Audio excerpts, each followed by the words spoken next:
그려놔줬잖아. 내가. 마지막 세 번째 절차 진행은 누가 주도권을 갖고 있다? 법원. 그림 그려놨잖아. 그 그림을 이해하면 되겠지. 그러니까 절차 진행을 법원이 스무스하게 하면 되는데 거기서 상대방 반대 불만인 사람은 편파적이라고 느낄 확률은 있지. 그치? 그 편파적으로 느낄 확률이 있어서 그 판사의 그런 것 때문에 실제 자기한테 불리한 판단도 내려지지 않을까. 그죠? 절차 진행은 판사가 법관이 하는 건데 스무스하게, 그러니까 절차 진행을 잘한다는 건 아까 만든 뭐야? 예를 들어 그 사람이 좋다고 여기는 사람은 막 자기한테도 친절하게 하고 이러는 측면에서 보면 절차 진행 잘하고, 그래서 법관도 평가해, 변호사들이. 그래가지고 베스트 5, 워스트 5 이런 거 완전 공개는 안 하는데 베스트는 공개한다. 워스트는 좀 창피하니까 비공개해서 법원에 전달해, 변호사들. 그럼 주로 변호사도 똑같아. 여러분 학점 C 맞으면 나 평가 이상하게 하지. 그런 거랑 똑같아. 정작은 꼭 나쁘게 한 것 같지 않은데 일단 패소하면 기분 나쁘잖아. 그러니까 평가가 좋을 리가 없지. 그리고 승소한 사람은 잘했다고 하겠지. 근데 아까만 들어 품성도 좋고 실력도 있는 사람도 있어. 그 베스트 5 정도에 드는 사람은 품성도 좋고 재판도 잘해. 양쪽에 우리가 그러잖아. 저도 승복하는 이런 정도. 그러니까 그런 품성도 갖추고. 근데 세상의 출세는 그런 사람들이 대법관 되는 게 아닐 수도 있었고, 여러 가지 라인을 잘 타고 이런 사람이 더 될 수도 있는데, 하여튼 실력자들 아까만 들어 처음에 도입에서는 공부 잘하니까 품성은 별로라고 시작은 했지만 얘기를 풀어가려고. 근데 진짜 품성도 좋고 재판도 잘하고 이런 판사들이 있어. 나 대학교 동기는 지금 대법관이 3명, 지금 대법관이 14명의 대법원장 빼고 법원행정처장 빼고 12명이고 대법원장하고 법원행정처장은 재판을 안 해. 그러니까 대법원장은 합의부 때만 들어오고 12명이 4명씩 3개의 부를 이루고 있고, 그러면 그 동기 중에 몇 명이 대법관 됐냐? 판사로 처음에 들어왔을 때. 하여튼 그 비율대로 꼭 아니지만 얼추 그 연배가 있고 경력이 있으니까 그런 식으로 대법관까지 올라가겠지. 지금 이제 하려는 거야, 얘기가. 챕터 바뀌면서 소송의 주체로서 법원의 구성, 이런 거로 가는 거야. 법원은 당사자와 함께 이제 양대 주체인데 나는 당사자 중심인데, 일단 교과서상 법원을 설명하네. 법원은 민사 사건은 지방법원, 그 다음에 고등법원, 대법원 이런 신급으로 되어 있지. 지방법원은 실제 약간 지원이라고 그래서 지방법원급의 좀 그런 급보다 낮은 이런 정도 있고, 더 내려가서 시군법원도 있어. 시군법원은 이제, 그러니까 혹시 이게 개인 프라이버시티 몰라도 어디 출신이야? 대전은 고등법원급도 있고, 워낙 큰 도시잖아요. 한 서너 번째 도시지. 대전지방법원이 있어. 근데 만약 천안, 혹시 천안 근처 살면 그거는 정확히 부르면 대전지방법원 천안지원이야, 지원. 천안지원. 그제? 그런 거야. 그러니까 지방법원이 좀 나름대로, 고등법원은 서울, 대전, 대구 찍고 부산, 광주인데 최근에 수원인가 생겼어. 한 3-4년. 인천도 지금 해달라고 하는 건지 생겼는지 모르겠다. 이런 정도 급이야, 지금. 그죠?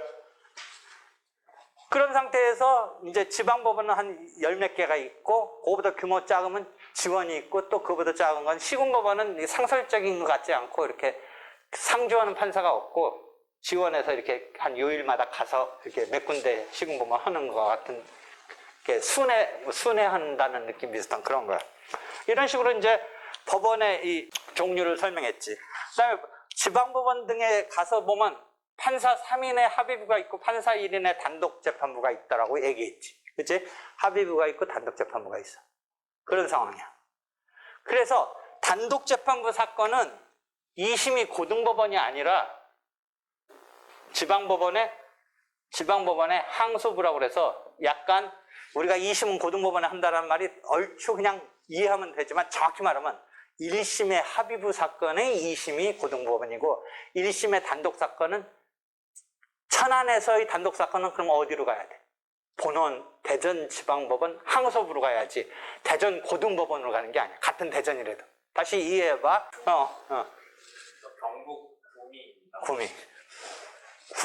구미 시군법원, 구미가 신데. 하여튼 대구 영역권이지 아마. 밀양으로 가나? 모르겠다. 김천 지원으로 가디? 구미가. 그리고 이제 대구 지방법원, 대구 고등법원 그쪽인데. 그러니까 그 김천 지원에서 단독 사건은 대구 지방법원 항소부로 갈 거야 아마 그렇게 되면. 그리고 김천 지원이라도 합의부가 있어. 지원급에도 뭐 3개, 4개씩 있는 거 아닌데 거기 사건은 어디로 가겠니? 대구 고등법원으로 갈 거야. 거기는 대전하고 비슷한 케이스인 거지. 그렇지. 제일 황당하게 뭐 강릉 같은 경우. 강원도 강릉은 또 없어? 강릉 지원에서 지방법원이 아닐 거야. 지원에서 춘천지방법원 소속이야. 영역적으로 보면. 그런데 거기 태백산맥이 딱 가로막혀가지고 거기는 강원도가 이쪽 서쪽하고 동쪽하고 약간 지역적으로 전체가 하나의 춘천지방법원 카테고리인데 약간 나뉘어. 거기. 그래서 나중에 조금 변형이 일어나. 그런데 그런 거가 있어. 하여튼 이런 식으로 신급 구조야. 그다음에 다시 돌아서 합의부와 재판부가 있는데 합의부와 재판부에 있는데 내가 아까 판사가 뭐 친절하기도 하고 실력도 좋고 역량도 있고 그런 사람들이 꼭 이제 대법관으로 가는 이렇게 해서 최고 선두주자가 되는데 하여튼 이 판사 법관의 이렇게 흐름을 보면 처음에 배치가 1심의 합의체 우배석 자배석이 되는 거야. 부장판사는 한 13년 15년 경력이야. 그리고 신참은 우배석 배석이 돼. 우배석 자배석. 그렇게 해서 한 5년을 해. 5, 6년을 해. 배석으로. 배석으로 한 6년 하면 이제 자기가 단독 맡는 거야. 6, 7년째. 흐름 알겠어? 단독을 해서 한 또 3, 4년 해. 그래서 10년째쯤 되면 지방법원 항소부든 고등법원이든 2심을 맡는 배석이 돼. 그래서 또 한 3, 4년 하면 부장판사가 돼. 지방법원. 그래서 17, 8년 차 되면 고등법원 부장이 되는데 옛날에는 고등법원 부장이 옛날이라 봤자 4, 5년 전에 고등법원 부장이면 차관급이야. 근데 그걸 지금 직제를 없애버려가지고 이렇게 법률신문 같은 데 보면 어떤 승진하는 의혹 당근을 줘야 되는데 이렇게 해서 살아남아서 고등법원 부장, 지방법원 부장판사까지는 큰 오류 없이 이렇게 13년, 4년 차 올라가고 오히려 판사를 그만두는 사람은 이제 그때쯤 되면 애들 교육 때문에 관두거든. 지방을 3, 4년마다 돌아다녀야 되니까. 근데 실제 경쟁은 이제 고등법원 부장판사가 되느냐가 경쟁이야. 거기서. 그러면 거기서는 이제 탈락하면 그건 이제 자의에서 옷 벗기보다는 이제 상황상 옷 벗는 거야. 근데 그 이전에까지는 굳이 뭐 자기가 안 벗어도 되고 뭐 그냥 이렇게 가서 지방법원 부장판사까지 13, 14년 차까지는 해. 충분히. 자기 어떤 상황 때문에 옷을 벗지. 뭐 돈을 벌어야 된다든지 애들 교육 때문에 하는 거지 그렇진 않는데 이 고등법원 부장판사 제도를 없앴어. 그러는 바람에 무슨 뉴스 나오냐면 의욕이 없다는 거야.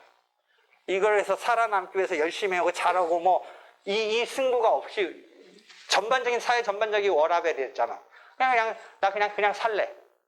그래서 요새 재판하다 말고 그냥 간다며. 뉴스 나오자. 황당하다라고 그러는데 이게 재판하다 말고 6시면 퇴근한대. 판사가. 상상도 못할 거잖아.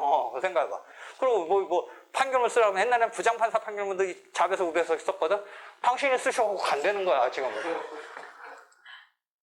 또 여자 같은 경우는 이제 임신 출산 이런 게 중요성이 이제 커져서 많이 보여주잖아. 그러니까 뭐 이게 뭐 사건이 적체되고 이 승부욕도 없고 뭐 그렇다는 뉴스 나와 보면. 고등법원 부장판사를 없앤 거야. 한 18년 차쯤에. 거기 이제 거기서부터 살아남는 거는 진짜 살아남은 승부를 한 거야. 그래가지고 이제 대법관한테 뭐 얘기하려고 내가 헛가지 왔냐.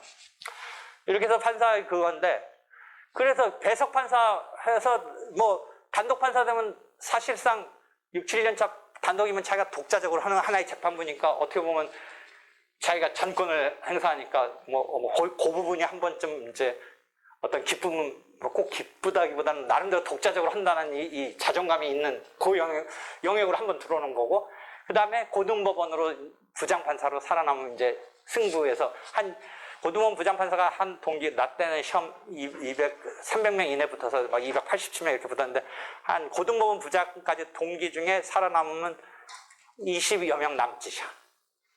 그 뒤에는 이제 실제 판사로 나 때 한 100명 정도 판사했는데, 한 5분의 1이 살아남았네, 이제. 그러고 이제 대법관 되는 건데, 배석 판사 이런 거는 조금 어찌됐든 판사라고 일반 사람들은 존경받는데 자기가 독자적으로 한다는 의미는 배석이라는 느낌이 그게 있고 배석 이런 용어를 쓰는 거 아니야. 근데 허탈한 사람이 하나 있었어. 허탈한 사람.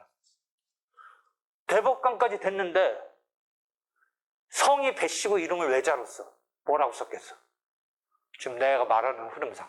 성이 배씨고 이름이 외자 쓴다니까? 석야 이름이 석. 대법관 배석 판사야. 무슨 말인지 알았어? 진짜 배석 판사야. 대법관인데 이름을 아버지가 배석으로 줬어. 석으로 진 거죠, 석. 여러분한테 이미지를 주려고 하는 거야.